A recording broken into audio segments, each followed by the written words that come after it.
เมนูสำหรับมื้อนี้ก็นี่บ่มุมไก่คือเก่าเนาะข่อยไปมารัสเซียมาเห็นขาไก่ใหญ่ๆข่อยก็เลยมีความสนใจเอามาทาประเดะอยากเอามาลองปิ้งกินเบิ่งจักครั้งจักคราวระหว่างเนื้อขาไก่รัสเซียใหญ่ๆกับไก่หยาบไก่เหนียวที่เฮากินแล้วนี่ตัวใดมันจะแซ่บกันนะเฮาเอือบขาไก่ก่อนที่จะออกไปเวียกกลับมาจังบ่ต้องมางมเพราะว่าหลังเลิกเวียกนี่ข่อยจะหิวจนสั่นเลยช่วงนี้โรงงานเฮาแม่น OT เหี่ยวแห้งสุดๆไปเลยข่อยก็เลยบ่ได้กินข้าวน้ำเพิ่นจ้อยเพิ่นก็จะเลี้ยงแต่ข้าวสวยธรรมดาเนาะหัวซิงไข่หมักเผ็ดหัวข่ากระเทียมพร้อมกับใบขี้หูดซับเอาลงไปในโคกเดียวกันแล้วก็โค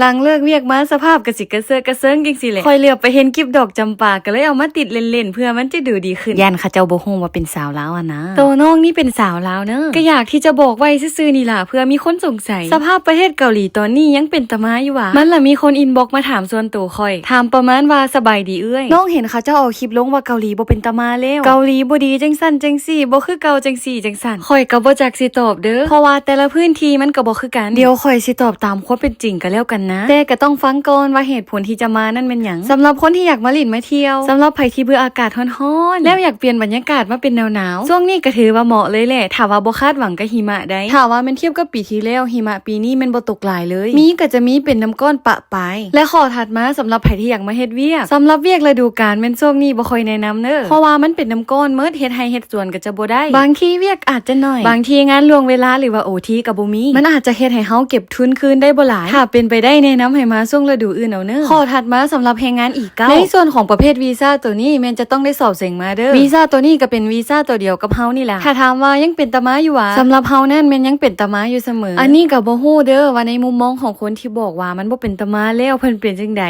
คิดจังได๋ประเทศเกาหลีเป็นประเทศที่เปิดโอกาสให้แรงงานเส็งเข้ามาเฮ็ดเวียกได้แถมเงินเดือนนี่ก็ยังสูงกว่าบ้านเฮาอีกเด้ถึงช่วงนี้มันเกาหลีจะเรทเงินตกต่ำและผลกระทบด้านเศรษฐกิจต่างๆและกำแพงภาษีจากอเมริกาซึ่งล่าสุดประธานาธิบดีทรัมป์เพิ่นก็ได้เอิ้นขึ้นภาษีกับประเทศเกาหลีใต้ตั้งว่า 25% แน่แม่ถือว่าปั่นป่วนกันทั่วโลกอีหลีแต่ถึงอย่างนั้นก็ตามเกาหลีก็ยังคงเป็นตะมาเหมือนเดิมนั่นแหละมันก็คล้ายคนเฮ็ดเวียกอยู่บ้านเฮาหั่นนะคันสิให้เว้าเป็นแปลนมันก็มีอยู่แรงงานที่ถูกไล่ออกช่วงนี้มันมีโรงงานที่ขาดรายได้จนต้องล่มละลายแล้วก็มีทั้งโรงงานที่ต้องการแรงงานด้วยซึ่งมันก็มีทั้งสองอย่างควบคู่กันไปเป็นปกติอยู่แล้วมันบ่มีเลยดอกที่ว่าโรงงานไล่เฮาออกแล้วสิบ่มีโรงงานอื่นต้องการเฮานะและอีกอย่างพวกเฮาก็มีพลังแห่งการเอาตัวรอดอีกสำหรับข่อยได้มาเกาหลีบ่เป็นตาย่านโทบ่ได้มาถ้าว่าถูกเลือกแล้วก็ให้ดำเนินเอกสารไปตามกระบวนการจะดีที่สุดมาละย่านบ่มีเวียกกะยาแม่มันบ่ต้องไปคิดพอแค่ข้ามเข้ามาแล้วก็ได้วีซ่าให้อุ่นใจก่อนเพราะว่าก่อนจะถูกเลือกนี่บ่แม่นเรื่องง่ายเลยเฮาต้องฟาดฟันกับคนบักหลายประเทศที่เขาเจ้าก็มีสิทธิ์เส็งมาคือกันเพราะฉะนั้นถ้ายังมีโอกาสอยู่ก็เฮ็ดให้มันดีที่สุดละพอ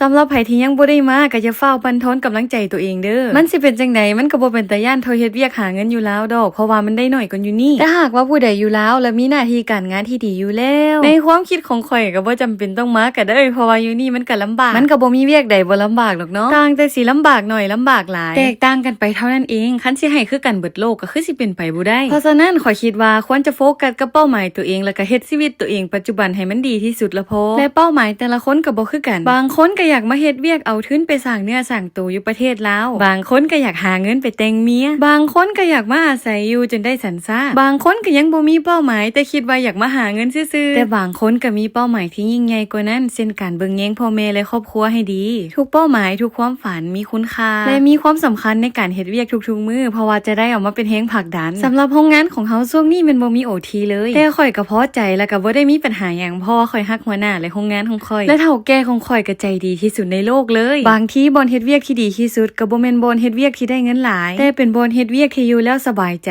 ได้เงินเดือนน้อยบ่เป็นปัญหาจักหน่อยเลยบ่เอาตัวเองไปเปรียบเทียบกับผู้ใดต้องคอยเป็นคอยไปใจต้องนิ่งหัดมีความสุขและใจดีกับคนรอบข้างถึงแม่นไผจะปล่อยพลังลบออกมาเฮาก็ต้องบวกไปเลยบวกค่ะนะบ่แม่นหมายถึงให้ไปตีเขาเจ้าเด้อจังใดข่อยก็เป็นกำลังใจให้เด้อ